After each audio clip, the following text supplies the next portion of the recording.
자, 마태복음 6장 계속되어지는 강의 마태복음 6장 25절로 34절 오늘의 말씀입니다. 마태복음 6장 25절로 34절까지의 말씀. 구조적으로는 산상수훈 본론의 세 번째 장, 진정한 윤리입니다.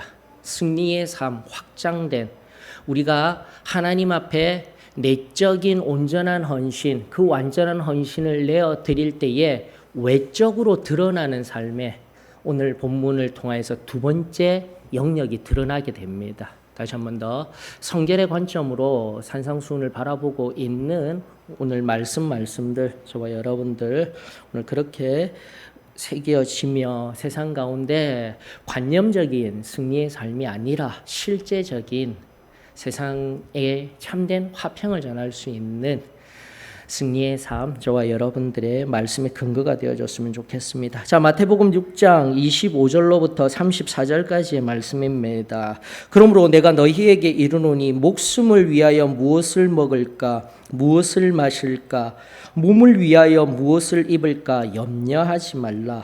목숨이 음식보다 중하지 아니하며 몸이 의복보다 중하지 아니하냐. 공중의 새를 보라. 심지도 않고 거두지도 않고 창고에 모아들이지도 아니하되 너희 하늘 아버지께서 기르시나니 너희는 이것들보다 귀하지 아니하냐. 너희 중에 누가 염려함으로 그 키를 한 자라도 더할 수 있겠느냐. 또 너희가 어찌 의복을 위하여 염려하느냐. 들의 백합화가 어떻게 자라는가 생각하여 보라. 수고도 아니하고 길쌈도 아니하느니라. 그러나 내가 너희에게 말하노니 솔로몬의 모든 영광으로도 입은 것이 이 꽃 하나만 갖지 못하였느니라. 오늘 있다가 내일 아궁이에 던져지는 들풀도 하나님이 이렇게 입히시거든 하물며 너희일까 보냐. 믿음이 작은 자들아. 그러므로 염려하여 이르기를 무엇을 먹을까, 무엇을 마실까, 무엇을 입을까 하지 말라. 이는 다 이방인들이 구하는 것이라. 너희 하늘 아버지께서 이 모든 것이 너희에게 있어야 할 줄을 아시느니라. 그런즉 너희는 먼저 그의 나라와 그의 의를 구하라. 그리하면 이 모든 것을 너희에게 더하시리라. 그러므로 내일 일을 위하여 염려하지 말라. 내일 일은 내일이 염려할 것이요 한날의 괴로움은 그날로 족하니라. 아멘. 자, 다시 한 번 더 계속 강조하여 드립니다. 우리 사도행전 13장 사도 바울이 1차 전도 여행을 가기 전 진정한 초대교회를 지향하는 우리 사도의 신앙교회 안에 나아가 기독교 안에 가르쳐져야 할 제일 처음에 교훈이 무엇일까? 초대교회에 가르쳐졌던 교훈이 무엇일까? 그게 디다케라고 합니다. 디다케. 그리고 디다케라는 문서가 실제적으로 있어요. 그리고 그 문서의 내용이 많은 내용이 어디에 있냐면 바로 여기 마태복음 5장과 7장의 산상수훈이에요, 여러분들. 그러므로 다시 한번 우리가 사도의 신앙교회 하는데 하나님의 말씀 중에서도 초기 초대교회의 교회의 그 모델과 함께 그 교회로의 모습으로 회복되어질 때 내용을 어디에서 중요하게 여기며 뼈대를 잡아야 할까? 여기에서 잡아야 되는 거예요. 마태복음 5장과 7장 실제적인 삶의 영역에서. 자, 그런 의미에서 마태복음 5장으로부터 지금까지 쭉 구조화시켜서 이야기할 때 서론격인 세 가지 기억하시죠? 팔복이 가능성, 미래에 열린 가능성의 복이 아니에요. 은혜 받은 체험적인 신앙에 의한 복이에요. 즉 상태였어요. 상태 반드시 기억하셔야 됩니다. 성결한 은혜를 받은 우리 영적인 상태를 의미하였다. 그래서 심령이 가난한, 애통하는, 의에 의해서 핍박받는 그런 상태가 바로 우리가 하나님 앞에 복받은 상태입니다라는 강해로 시작되어져서 서러운 상태, 그리고 정체성으로서의 세상의 소금과 빛, 나아가 기준으로서의 삶의 기준으로서의 하나님 말씀, 이것이 서론이었어요. 그리고 본론에 또 세 가지 커다란 측면이 있으니 첫 번째가 이제 세상을 나아갈 때에 5가지 승리하는 삶, 즉 승리의 복음을 통하여서 체험적인 신앙을 경험한 연후 실질적으로 삶에 보여지는 승리하는 삶의 그 기초가 되어지는 영적 원리가 바로 5가지 단어로 또다시 표현되어져 있었죠. 평화, 생명, 말, 정언, 정확하게 이야기하는 것, 정언, 그리고 정행으로서의 환대, 나 중심이 아닌 철저하게 타자 중심, 이웃 중심의 삶을 우리는 성령 받고 하나님의 온전한 사랑으로 말미암아 그리 되는 자였습니다. 잊지 마셔요. 그러면서 환대, 세 번째가 공정이라고 하였습니다. 마지막 5번째가 공정. 이것이 산상수훈 본론의 첫 번째 장, 성결한 삶으로서의 기본적 윤리 5가지가 첫 번째 장에 등장하였고 6장 우리가 지금 이제로부터 쭉 6장 1절로부터 앞선 19절까지 18절까지죠. 18절까지 쭉 강의했던 것이 바로 산상수훈의 본론 가운데 두 번째 장 하나님과의 그 내적 헌신을 살아가는 원론적인 이야기들이 나오고 있는 거예요. 즉 은밀한 중에 우리와 관계하시고 우리와 함께 하시는 구제, 기도, 금식에 관하여서 사람의 눈앞에 보이는 게 아니에요. 절대. 바로 이것이 내적인 헌신을 강화하고 우리 가운데 끊임없이 하나님의 눈앞에서 결국 궁극적으로 하나님 앞에 서게 되었을 때에 받아 누려야 할 상의 근거가 되어지는 삶. 정말로 중요한 본문이죠. 그러면서 2장, 본론의 2장을 넘어선 연후 하나님과 살아가기라는 그런 사적인 영역을 이야기하고 난 뒤에 이제 본론의 마지막 문단인, 맥락인 3장의 세상 속 살아내기로서 첫 번째, 지난주 우리 다루었던 바로 탐욕과 자족이라는 주제를 끄집어 올렸던 거예요. 즉 실제 드러나는 거예요. 내가 아무리 승리하는 삶을 살아간다, 내가 은혜 받았다 할지라도 그 삶의 열매로서 실제 그리스도인들의 윤리적인 삶, 실제 성도의 승리하는 삶, 우리의 교리적 표현으로는 승리하는 삶으로 드러나는 것이 뭐라고요? 자족함이다라는 거예요. 그 첫 번째가. 탐욕적인 삶, 능동적으로는 더 가지려는 삶이 아닙니다. 수동적으로는 인색한 삶이 아니에요. 나누는 삶이에요.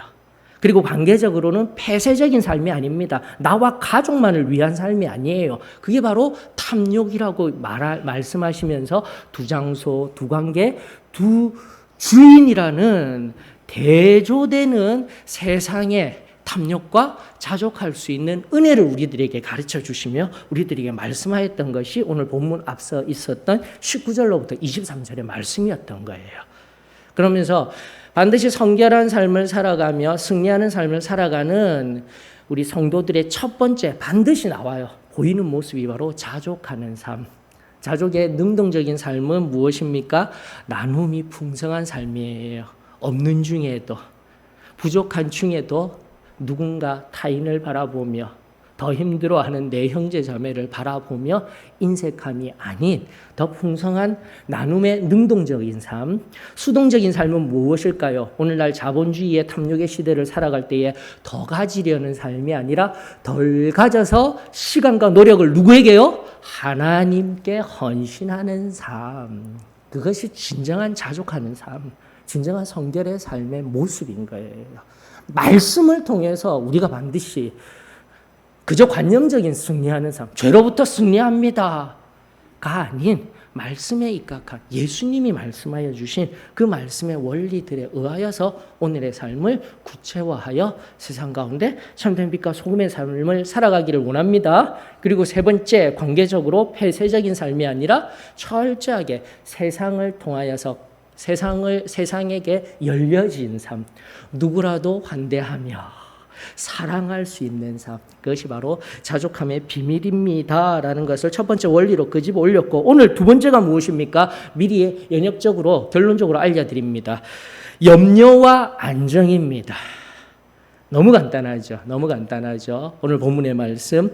특별히 목숨을, 본문 구조가 그렇습니다. 25절에 보게 되면은 두 가지 것들에 의하여서 염려를 하고 있는 것을 보실 수가 있습니다. 목숨, 헬라어로 푸시케라고 합니다. 헬라어로 푸시케. 원래는 사르스라고 나와야 되는데 육체, 육 이런 걸로 번역된 헬라어 원어의 뜻이 있는데 그게 아니라 푸시케예요. 즉 예수님이 이 푸시케로서 목숨, 육체적인 일을 이야기합니다. 무엇을 먹을까, 무엇을 마실까, 생명 유지로서 푸시케를 이야기할 때는 바로 혼이 담겨져 있는 육체, 영육을 분리하여서 이야기하지 않습니다. 오늘날 성도들이 잘못하는 것이 뭐냐면은 영과 육체를 분리해야 돼요. 영은 푸뉴마라고 되어져 있어요. 이것이 바로 성령에 의한 믿는 사람인데 혼을 자꾸 분리시켜놔요. 혼이 담겨진 육체를 사륵스라고 이야기하며 그 사륵스와 동일하게 사용되는 영역이 푸시케예요, 여러분들. 자, 이렇게 자꾸 하나님 말씀의 원의에 입각하여서 그 용어와 관계들을 성경을 깊이 연구하면서 바르게 정립하게 되면 세상 속에서 살아갈 때에 이단의 교훈이나 잘못된 교훈, 그리고 우리가 가르치는 바 성경에 입각한 우리 교회의 진리들에 철저하게 정립하여서 바르게 서서 나아갈 수 있다는 것이죠. 자, 그런 의미로 목숨이 바로 헬라어 푸시케, 혼이 담겨진 육체적인 의미로서 이야기하는 겁니다. 사륵스라는 헬라어 육이라는 용어와 동일한 거예요. 그래서 무엇을 먹을까, 무엇을 입을까 염려하지 말라라는 의미로 목숨을 위한 하나님의 예수님의 교훈이 나오고, 두 번째가 바로 몸입니다. 몸이라는 소마라고 되어져 있어요. 그냥 덩어리, 이런 눈에 보이는 이제 살 덩어리 같은 것들, 이걸 이제 헬라어로 소마라고 이야기를 합니다. 소마. 자, 그리하였을 때 그 몸을 보호하기 위해서 입는 것. 이게 바로 지금 성경이 말하고 있는 염려라는 주제, 염려와라는 키워드를 통하여서 무엇을 먹을까, 무엇을 입을까라는 음식을 통한 계속된 생명의 유지, 염려하지 마라. 염려하지 마라. 이 말씀을 하고 싶었던 거예요. 그리고 또 몸, 우리 연약한 몸, 무엇을 입을까, 보호의 차원에서 그런 보호를 받을 것, 그것도 염려하지 마. 누구만 바라보면 된다고요? 오직 하나님만 바라보라. 그의 나라와 그의 의를 구하라라는 말씀이 그저 분절되어져서 33절만 읽히는 것이 아니라 이렇게 연결된 하나님의 말씀 속에서 등장하는 6장 33절의 말씀이구나. 저 여러분들에게 그렇게 또다시 은혜로서 다가오는 귀한 말씀이 되어지기를 주의 이름으로 축원합니다. 자, 그래서 여기에서 키워드가 부정형의 권유 또는 명령으로서 사용되어지는 하지 말아라, 염려하지 말아라는 이 염려 헬라어 메림나가요. 이 염려라는 단어가 마태복음에 총 7번 나옵니다, 여러분들. 7번 나오는데 바로 이 본문 속에만 6번 나오는 거예요. 그래서 염려하지 말아라. 하나님이 계시니까 염려하지 말아라. 이 얘기를 너무나 하고 싶으셨던 거예요, 예수님이. 그러면서 어느 부분에 하나가 나오냐면은 염려라는 단어가 이게 중요해요, 여러분들. 마태복음 13장 22절에 마태복음에 총 7회 등장하는 이 용어 염려가요, 6번 여기 나왔고 하나가 어디에 등장하냐면 마태복음 13장 22절, 우리가 너무나도 잘 알고 있는 씨 뿌리는 자의 비유 속에 세 번째 가시떨기에 떨어진 비유 속에서의 의미를 말씀하여 주실 때, 제자들에게 그 깊은 하늘의 비밀과 의미를 말씀하여 주실 때 사용되어졌어요. 즉 마태복음 13장 16절에 보니까 죄송합니다. 마태복음 13장 22절에 보게 되면은 가시떨기에 뿌려졌다는 것은 말씀을 들으나 어떻게 되어 있어요? 세상의 염려와 죄물의 유혹에 말씀이 막혀 결실하지 못하는 자여. 보이시죠? 그래서요, 하나님의 말씀은요, 철저하게 일관성을 가져야 돼요. 사람이 할 수 없어요. 여러분, 우리 중요한 옆으로 간 교훈이지만 하나 끄집어내십시다. 사람은요, 절대 변할 수밖에 없는 존재입니다. 내 신앙이 참 좋았다가도 나이가 들어가면서 또다시 내 육신에 대한 염려와 걱정이 생기는 게 사람이에요, 여러분. 또 지난주에 알려드린 바와 같이 다시 한번 내 자녀가 생기고 내가 보호하여야 할 대상이 생기고 하다 보게 되면은 나도 모르는 사이에 내 연약함은 염려를 가지고 옵니다, 여러분들. 그것을 이 가시떨기의 비유로 의미하시며 예수님이 딱 두 가지 말씀하셨죠.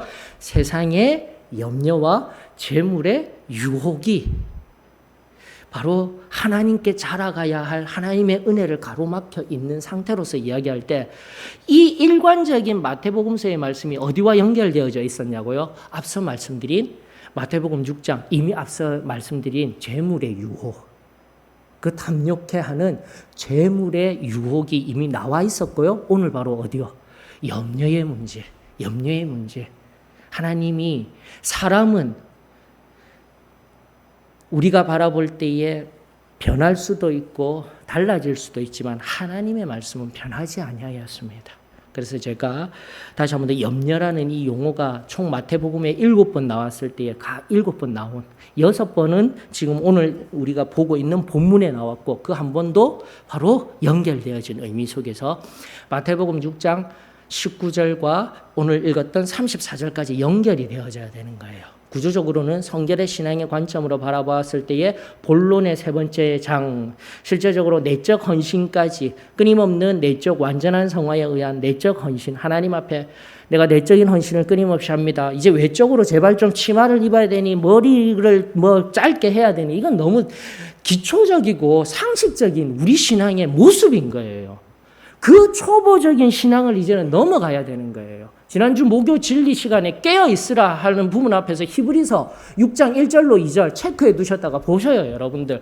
완전함과 거룩을 위하여서 나아가야 되는데 계속된 신앙의 초보에서만 머물러 있지 말아라는 것이 하나님의 말씀인 거예요, 여러분들.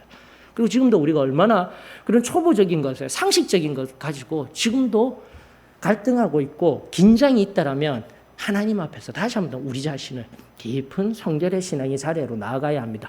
히브리서 6장 1, 2절 체크하시고 잠 보시면서 그 이번 주 목요 진리 깨어 있으라라는 그 말씀의 가르침을 한 번 더 살펴보시면서 우리의 신앙을 점검할 수 있기를 원합니다.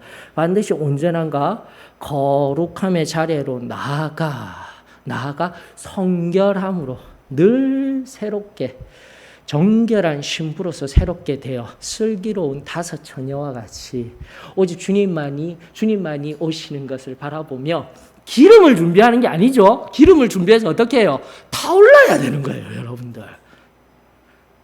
우리 말씀도 그렇게 가르치고 있었습니다. 기억하면서 다시 타오를 수 있는 기초를 제공하는, 기본을 제공하는 바로 여기 이 본문으로 돌아오는 거예요. 마태복음 6장 19절로부터 7장 23절까지.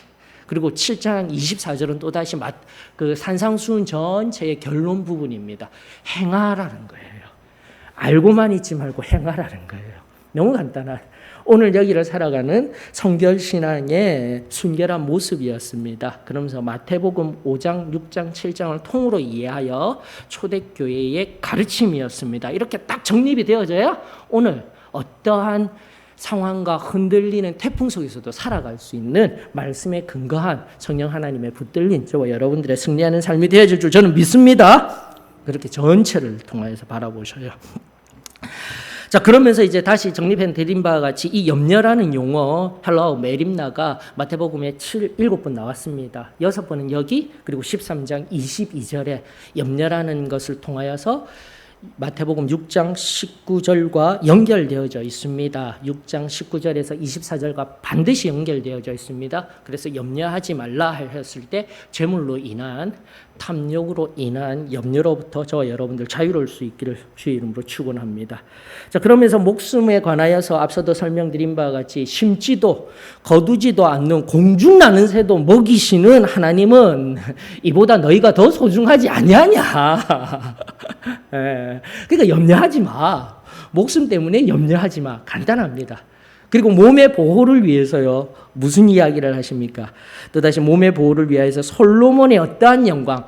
자, 이것은 조금 배경이 필요합니다. 솔로몬의 영광이라 함은 당시 이 말씀을 듣고 있던 모든 유대인들에게 있어서 한 나라의 민족으로서, 한 나라의 백성으로서, 즉 이스라엘이라는 민족으로서 유대 나라라는 그 나라의 백성으로서 가장 최고의 삶을 살았던 시절, 바로 그때를 의미하는 거죠. 뭐 우리 한민족으로 치게 되면 언제쯤일까요? 저는 개인적으로 발해 때, 발해의 시절에 가장 강대한 저 중국 저기 러시아가 어딥니까? 흑해가 아니라 저기 위에 있는 북극까지도 뭐 남극까지도 위에 끝까지 영토를 광활하게 넘겼던 그때 발해의 시대가 가장 큰 한민족으로서의 중흥기였지 아니할까 저는 개인적으로 생각합니다. 그것은 사실과는 구분시키셔요. 자, 그렇듯이 이 유대나라 사람들에게 가장 강대했던 때가 언제라고요? 다윗 아니에요. 바로 다윗의 아들이었던 솔로몬 때가 가장 중흥기의 시절이었어요. 유대인들에게 있어서는. 바로 그 배경을 이해하셔야 이 말씀이 이해되어지는 거예요. 자, 그 나라, 그 민족에게 가장 영광되었던 것보다도 더 아름다운 것이 무엇이라고요? 들에 피는 꽃이라는 거예요, 여러분들. 하나님이 입히시는 들의꽃. 그런데 그 들풀보다도, 그 들의꽃보다도 더 소중한 것이 누구라고요? 바로 너희들이란다. 너희들이란다. 어떠한 상황 가운데 있다 할지라도 하나님의 은혜에 붙들려서 하나님의 백성들, 그리고 나의 아들, 딸된 너희들이 내게는 가장 소중하단다. 내가 너를 사랑한단다. 지금 여기에 그 하나님의 놀라운 은혜와 사랑이 저와 여러분들에게 새 힘이 되어지기를 주의 이름으로 축원합니다. 그러므로 염려하지 마십시다. 그러므로 어떠한 상황, 지금의 바이러스의 상황, 그리고 또 우리가 함부로 말할 수는 없지만 다시 한 번 더 경제적인 어려움, 남몰래 고통하고 있는 사람이 있거나 또다시 바이러스뿐만이 아니라 우리 지교의 상황과 함께 제가 접하면서 듣고 기도하는 제목들이 지금 아프신 분들이 참 많으셔요. 바이러스에 의한 직접적인 아픔도 있지만 나쁜 바이러스가 이렇게 움직이면서 활발하게 행할 때 우리 몸 또한 지금 점점 연약하여져 가며 몸 안에 암이라든지 좋지 않은 것들이 끊임없이 지금 우리를 공격하고 있는 것이 보여요. 구약으로 돌아가게 되면은 질병, 전염병들이 창궐하며 또다시 좀 더 궁극적으로 종말론적인 관점에서 바라보게 되면 그 마지막 때에 전염병으로 죽어가는 사람들의 오늘날의 어두운 시대가 점점 더, 그러나 우리 소망 중에 있는 성도들에게는 주님이 오실 그날이 가까워지고 있습니다. 이 믿음에 붙들려져야죠. 이 믿음으로 붙들려져야죠. 다시 한 번 더 우리 염려하지 마십시다. 어떠한 상황 속에서도 염려하지 말고 오직 주님만을 꼭 붙들 수 있는 저 여러분들이 되어지기를 원하며, 그러면서 예수님이 권면하신 것이 31절 32절이에요. 앞선 우리 구제, 기도, 금식의 그 내밀한 하나님과의 관계성에서도 잠시 드러난 것 같이 이방인과 같이 중언부언하지 말라라는 겁니다. 그런 것 가지고 구하지 말라라는 거예요. 특별히 삼위일체의 염려가 등장하죠. 무엇을 먹을까? 무엇을 마실까? 무엇을 입을까? 이런 가장 원초적인 것들 가지고 더 이상 하나님 앞에 염려하지 말거라. 내가 책임질 거야. 그 은혜가 저와 여러분들에게 새로워지기를 원하며, 그렇다면 우리가 무엇을 해야 합니까? 33절로 그렇게 맥락 속에서 흘러가야 되는 거예요. 33절 말씀 다 같이 읽습니다. 시작. 그런즉 너희는 먼저 그의 나라와 그의 의를 구하라. 그리하면 이 모든 것을 너희에게 더하시리라. 아멘. 그냥 막무가내로 33절만 외워놓고 모든 것들이 아니라 다시 한번 말씀의 흐름에서 바라보아야 되는 겁니다. 말씀의 흐름에서 맥락 속에서 이 33절의 말씀이 주셨기 때문에 이제는 먼저 그의 나라와 그 의를 구하는 것도 충분히 알아요. 하나님의 은혜를 경험하여서 예수님도 만났기 때문에 성령에 의한 내 한 걸음 한 걸음의 통치도 우리가 이 승리의 복음에 의하여서, 경험적인 신앙에 의하여서, 그리고 엎드릴 때마다 기도할 때마다 나를 붙들어 주시는 그 하나님을 그대로 경험하는 우리에게는 이 말씀이 하나도 어렵지 아니하여요. 자, 그런데 어느 부분을 잘 해석해야 하냐면 바로 이 모든 것이에요. 이 모든 것을 분절해서만 하게 되면 모든 염려들 다 걱정하지 말아라가 아니라 다시 한번 맥락 속에서요. 맥락 속에서의 두 가지 뭡니까? 재물의 유혹과 세상에 바로 먹고 마시고 입는 염려라는 겁니다. 한정해야 되는 거예요. 한정해야 되는 거예요. 한정해서 다시 한 번 더 모든 것을 다 책임져 주십니다 해서 그저 은혜로만 환원하여 항상 말씀드리고 있죠. 은혜라고 하여 내가 지금도 내 의지적으로 습관적으로 하나님과 조금 떨어져서 계속하여서 범하고 있는 죄가 있음에도 불구하고 은혜로 의하여서 염려하지 아니하고 있다라면 그것은 우리의 신앙이 아닙니다.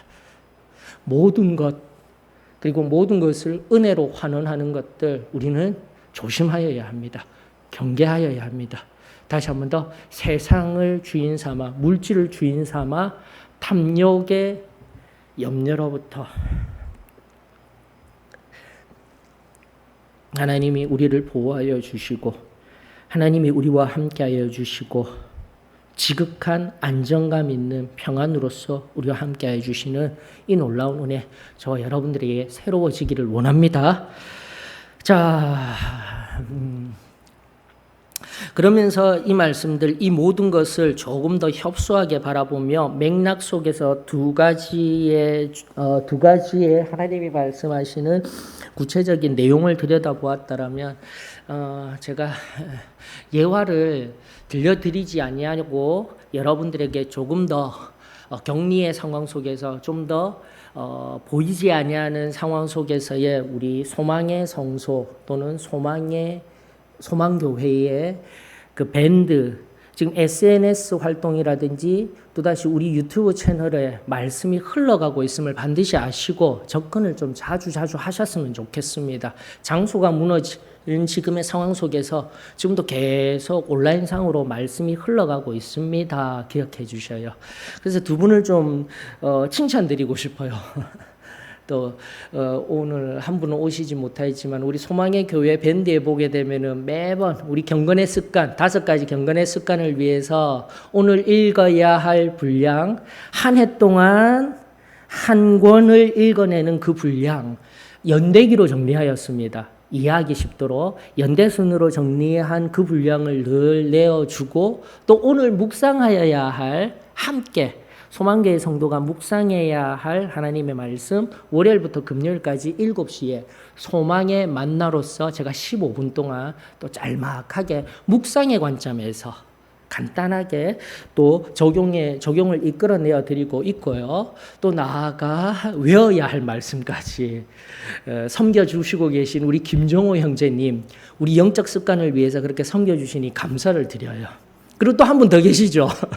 참 귀해요. 이것은 삶의 실제 우리가 걸어가야 할 소소한 이야기들, 삶의 지혜들 또 어디서 그렇게 이쁜 그 말씀들을 구해서 자꾸 올려주시는지 우리 요한덕 형제님 삶으로서의 실제 이야기거리들을 올려주시고 오늘날 밴드라든지 그런 온라인상에 막 난무하고 있는 근거 없는 사실이라는 것은 반드시 근거를 가져야 됨에도 불구하고 근거 없는 주장들이 흘러나오며 극단적인 정치 성향이라든지 잘못된 진리들이 마구 들어올 수도 있는 상황 속에서도 짤막하게 삶의 소소한 이야기들로 우리들을 미소 짓게 하는 그 두 분들 힘내라고 제발 좀 좋아요 좀 눌러주세요. 보기만 하시지 마시고 제발 좀 눌러주시면서 그 온라인상에서도 형제 자매입니다. 그 화목함이 흘러갔으면 좋겠습니다. 자, 그런데 제가 왜 이 이야기를 이제 하면서 옆으로 잠깐 흘러가서 두 분을 칭찬하였냐면 오늘 올려주신 예화가 이 말씀과 깊은 연결이 있더라고요. 제가 늘 살피면서 보는데 참 귀하구나. 록펠러의 이야기입니다. 록펠러의 이야기. 그리고 그 소년 시절의 이야기를 나타내며 아파하고 신음하는 동생을 위해 내가 가지려는 소유가 아니라 주고 싶은 마음에 어린 한 소년의 마음과 록펠러의 이야기가 연결되어지면서 결국 지금 지난번 강해와 이번 강해와 연결되어지는 자족함 속에서 안정감을 누리는 자, 다시 한 번 더 중요합니다.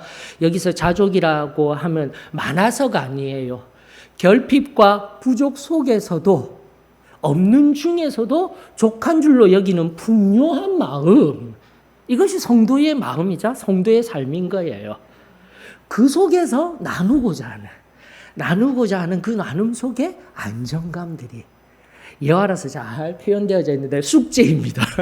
오늘 소망교회에 들어가셔서 오늘 올린 우리 용항덕 형제님의 일화 바라보면서 또다시 예를 삼아 오늘 말씀과 연결하여서 세상 가운데 다시 한 번 더 자족에 의한 안정을 누릴 수 있는 그 평안을 누릴 수 있는 저와 여러분들이 되었으면 참으로 좋겠습니다. 우리 정리를 좀 하십시다. 자, 목숨과 몸의 염려는 오늘로 자족되어진 삶에 끊임없는 죄의 유혹으로 34절을 이제 눈여겨보실 수 있는 거예요. 내일의 염려가 되는 겁니다. 이거 중요합니다. 여러분들 단절해서 말씀을 보지 마십시오. 이 모든 말씀을 정리하면서 왜 34절 뜬금없이 지금까지는 그냥 무엇을 먹을까, 무엇을 입을까, 무엇을 마실까, 무엇을 입을까, 어떤 분이 이야기한 삼위일체의 염려라고 이야기를 한 것이 나왔는데 갑자기 내일이 등장하는 거예요. 전혀 다른 이야기 같지만 전혀 다르지가 않아요. 다시 한 번 더요. 내가 지금 목숨을 위하여 무엇을 마실까? 내 몸을 위하여 무엇을 입을까? 자족함에 오늘의 은혜를 주셨어요. 내가 오늘까지 승리하였어요. 근데 우리들에게 염려로 다가올 때 사단이 끊임없이 유혹하는 방법이 무엇입니까? 내일인 거예요. 내일은 어떻게 할까? 그만큼 하나님의 말씀이 깊어요. 사단도 쉬지 않고 우리를 지금 넘어뜨리려고 유혹하고 있습니다. 오늘로 나로 자족하게 하신 하나님의 은혜에 감사를 드립니다. 내일도 하나님이 나와 함께 하십니다 되어야 하는데 우리는 또다시 내일의 염려를 하고 있어요.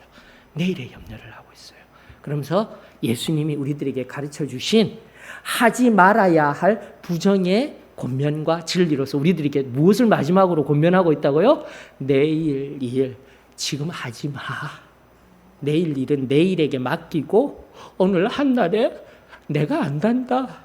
그 자족과 안정 속에 있다 할지라도 변하지 아니하는 상황의 괴로움 내가 알고 있단다.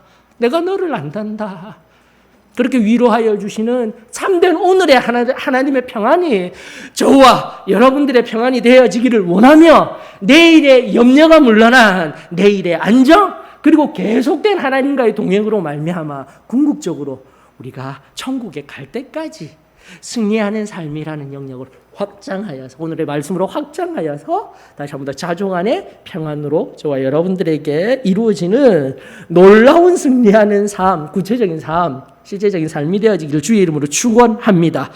걱정과 염려, 불안 동일한 용어입니다. 조금씩 다르지만 이러한 하나님 없는 영적 상태예요. 걱정하고 염려하고 불안 자체가 하나님이 없기 때문에 하나님이 계시지 아니하기 때문에 생기는 사단에 의한 유혹들입니다. 그로 인하여서 실제적인 행위로 나아가면 안 돼요. 나아가면 안 돼요. 그게 바로 죄가 되는 거예요, 여러분들. 무릇 지킬 만한 어떠한 것보다 무엇을 지켜야 된다고요? 나의 마음을 지켜야 합니다. 성결은 철저하게 내 마음으로부터 지켜져야 내 입에 내 행함, 죄, 악으로 나아가지 않습니다. 범죄로 나아가지 않습니다. 이것이 사도의 신앙교회의 가르침이라는 것. 잊지 마시며 다시 한 번 더 하나님 없는 영적 상태의 묘사로 실제적인 무신론을 이야기하는 거예요. 그냥 걱정, 염려, 불안이라고 쉽게 말씀하시지 마십시오. 걱정, 염려, 불안이 바로 하나님이 없다라는 실제적인 무신론을 의미합니다. 그만큼 강력하게 이 걱정, 염려, 불안을 받아서 하나님 없이 살아가는 인생이 아니라 우리는 아버지 하나님을 신뢰하는 자입니다. 나가 지금도 공중나는 새도 중요합니다. 하나님이 만드신 창조물로서 중요합니다. 들불도 중요합니다. 그래서 말씀의 맥락 속에서 보셔야 돼요. 그냥 공중나는 새가 심지도 아니하고 거두지도 아니하기 때문에 그저 이분법적인 비교에 의하여서 너희들이 더 소중하다라고 나와서 얘들은 중요하지 않다가 아니라 들불을 이야기할 때 인간들이 만들어낸 솔로몬의 영광보다도 더 영광스러운 존재가 무엇이라고요? 들불이라고 하나님은 말씀하여 주셨습니다. 말씀을 깊게 볼 수 있어야 되는 거예요. 하나님은 절대 공중에 나는 새, 들불을 가벼이 여기신 분이 결코 아니셔요. 그러면서 소중한 너희들, 나의 형상을 닮은 너희들이 내게는 너무나도 소중한단다. 나의 자녀야. 그러면서 하나님이 우리를 신뢰하시는 거예요. 하나님을 우리가 아버지로서 신뢰하고 아버지는 우리를 아들, 딸로서 신뢰하는 그 온전한 관계 안에 거하며 참된 하나님과의 친밀함 속에 거하여야 승리의 삶을 살아갈 수 있습니다. 이게 말씀들을 하나하나 정리해내셔야 되는 거예요. 그러면서 참된 안정은 참된 신뢰로부터, 하나님 아버지를 향한 신뢰로부터 오늘의 참된 안정이 있습니다라는 것을 기억하며 이것이 바로 33절에 의한 그의 나라와 그의 의를 구하라라는 하나님의 말씀의 원리인데, 이것을 실질적으로 구약 성경 속에서 제가 찾으며 저는 막 이렇게 자꾸 지금 조직화시키고 구조화시키는 것을 해야 되는 거예요. 다음 세대를 위해서 좀 더 정확하게 정밀하게 알리기 위해서 하였을 때, 여러분들 사사시대 이전과 이후 시대, 바로 이전 시대가 모세의 율법을 통한 하나님이 말씀하여 주심으로 그 말씀에 의해서 순종함으로 신정시대라고 이야기를 합니다. 하나님이 왕이시다라는 거예요. 그러면서 사사시대를 거쳐서 그 다음 인간에게 주어진 시대, 그리고 정치 권력의 형태가 뭐죠? 왕정시대로 넘어갑니다. 이것은 구약 성경이 이야기하는 바예요. 그래서 그럼에도 불구하고 왕정시대에 사울왕이 세워지고 다윗왕이 세워지면서 솔로몬까지의 통일왕국 시대 때 실제적인 왕은 누굽니까? 눈에 보이는 왕은 사울, 다윗, 솔로몬이지만 실제 이스라엘을 다스리는 왕은 누구셔요? 하나님이다라는 이 개념이 있어요. 지금도 마찬가지입니다. 구약이 그렇게 흘러온 개념 그대로 예수 그리스도가 초림하셔서 신약의 시대가 시작된 이후 은혜의 시대에 진정한 우리의 왕은 나가 아닙니다. 은혜 받은 나 중심으로 살아가는 것이 아니라 누구요? 예수 그리스도가 왕이십니다. 나의 주인이십니다. 이게 끊임없이 우리의 삶에 나와야 되는 거예요. 이것이 구약과 신약에 연결된 관점인 거예요. 자, 그래야 했을 때 과도적인 인물이 앞서서 신정시대와 왕정시대 속에서도 하나님이 왕이셔. 다른 말로 하게 되면 하나님이 다스리시는 이 통치하시는 이 하나님 나라, 그리고 내 안에 좌정하시며 우리의 신앙 고백으로 이야기하실 때 성령 침례 후에 성령 충만하셔서 우리 안에 좌정하시고 늘 통치하시고 나를 이끌어 주시는 그 성령의 역사를 이야기할 때 이 과도기적 두 인물이 사사시대를 시작하는 한 인물과 그 다음 사사시대의 마지막 사사였던 그 한 인물이 어떤 말을 했는가, 두 말씀 구조를 찾아서 나에게 다시 적용해야 되는 거예요. 오늘 하나님 나라와 의를 먼저 구하는 삶을 위해서요. 그래서 성경 전체가 의미하는 바, 성경 전체가 우리들에게 가르쳐 주시며 우리 승리의 복음과 승리의 삶을 살아갈 수 있도록 근거가 되어 주시며 하나님 말씀에 의하여서 이것이 진리입니다 할 수 있는 말씀의 근거, 여호수아입니다. 옴니엘이 아니에요. 첫 번째 사사 옴니엘이 아니라 여호수아가 바로 그 왕정시대와 사사시대의 중간 제일 처음을 이끌어 나아가는 그 여호수아에게 하나님이 뭐라고 말씀하셨냐면 1장 9절 우리가 잘 알죠. 1장에서 끊임없이 말하는 것, 하나님이 여호수아에게 말씀하신 것, 강하고 담대하라라는 거예요. 염려하지 말고 다시 한번 더 강하고 담대하라. 특별히 1장 9절의 말씀, 내가 내게 명령한 것이 아니냐. 여호수아 1장 9절입니다. 강하고 담대하라. 두려워하지 말며 놀라지 말라. 내가 어디로 가든지 내 하나님 여호와가 너와 함께 하느니라 하시니라. 내가 어디 가든지 장소 어디에 있든지 언제라도 내가 너와 함께 할 거야. 이것이 바로 먼저 하나님 나라와 의를 구하는 자에게 주시는 놀라운 복인 줄 저는 믿습니다. 함께 하시는 하나님, 지금도 함께 하시면 우리를 꼭 붙들어 주시는 하나님, 그 하나님을 경험하는 진정한 삶의 행복과 또 승리하는 삶을 우리 선포하는 저와 여러분들이 되었으면 좋겠습니다. 자, 사무엘 마지막 사사라고 하는 사울을 기름 붓고 다윗을 기름 부었던 그 사무엘이 사무엘상 12장에 보게 되면 사사직을 내려놓습니다. 이제 평생의 사사로서의 삶을 내려놓을 때 사무엘상 12장에 이런저런 이야기를 하며 그 마지막 마무리를 하면서 이야기할 때, 여호수아는 시작할 때 다시 한번 더 가나안을 진군하려 갈 때 1장과 연결해야 되는 거예요. 성경을 전체적으로 보실 수 있으셔야 되는 거예요. 그래서 사무엘이 마지막 사직을 내려놓으면서 그의 입술에서 나온 말 동일한 거예요. 동일한 거예요. 볼까요? 12장 16절입니다. 사무엘상 12장 16절에 이러한 말씀이 있습니다. 너희는 이제 가만히 서서 여호와께서 너희 목전에서 행하시는 이 큰 일을 보라. 너희 가만히 있어. 내가 어디에 있든 바로 지금 거기 너 있는 그곳에서 나는 늘 놀라운 일을 행할 거야. 다시 한 번 더 우리 승리의 삶이 새로워질 수 있기를 원합니다. 내가 하는 승리가 아니라 우리 하나님이 하시는 크고 놀라운 일, 그것이 바로 나를 통하여서 죄로부터 승리케 하시며 또다시 세상 한가운데 하나님이 주시는 그 은혜로 말미암은 그 복에 의하여서 풍성한 저와 여러분들의 삶. 그러면서 24절까지 여러분들이 눈여겨보셨으면 좋겠어요.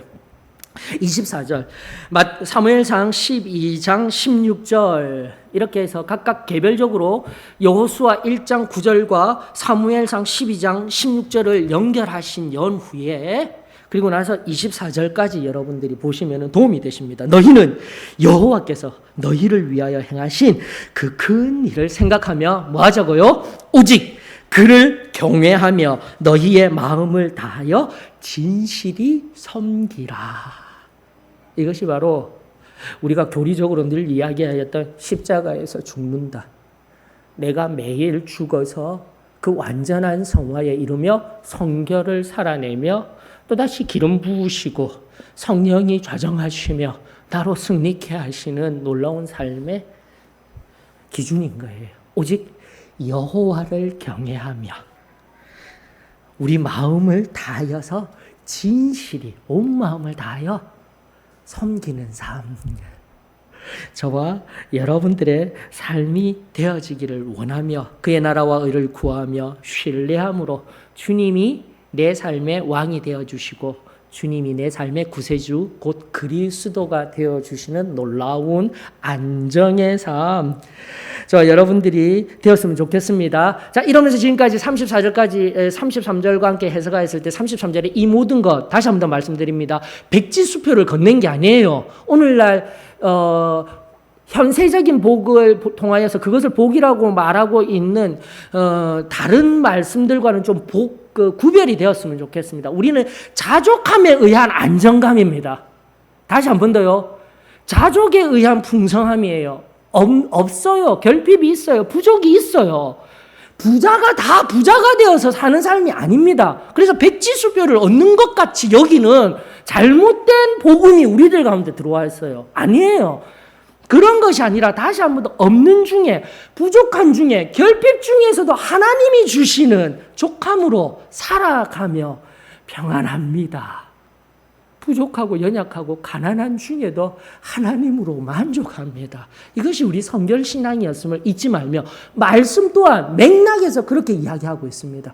그러면서 내일 다가올 부족으로 인한 결핍으로 인한 염려가 있습니까? 우리 주님만을 경외하며 우리 주님만을 꼭 붙들며 또다시 이 시간 나와 겸손히 엎드리며 주님이 주시는 참된 그 진리에 의한 은혜들 저와 여러분들의 삶이 되어지기를 원합니다. 자, 마지막 질문입니다. 염려할 것입니까? 아니면 안정될 것입니까? 오늘 또다시 하나님 앞에 엎드려서 염려가 아닌 하나님이 주시는 내가 안정하는 것이 아니라 하나님의 은혜로 말미암아 안정되어지는 평안되어지는 그 은혜가 저와 여러분들에게 새로워질 수 있기를 주의 이름으로 축원합니다. 자, 그러면서 우리 마지막 찬송 이 말씀 준비하면서 이 찬송이 생각났습니다. 옛날 오래된 복음성가입니다. 내일 일은 난 몰라요. 아시죠? 내일 일은 난 몰라요. 앞에 PPT 준비되었으니까 우리 보시면서 또 이 찬송 올려드리면서 내일 염려 다 내려놓고 오늘 만족해 하시는 그 하나님을 만나는 귀하고 복된 기도의 시간이 되어지기를 주의 이름으로 축원합니다.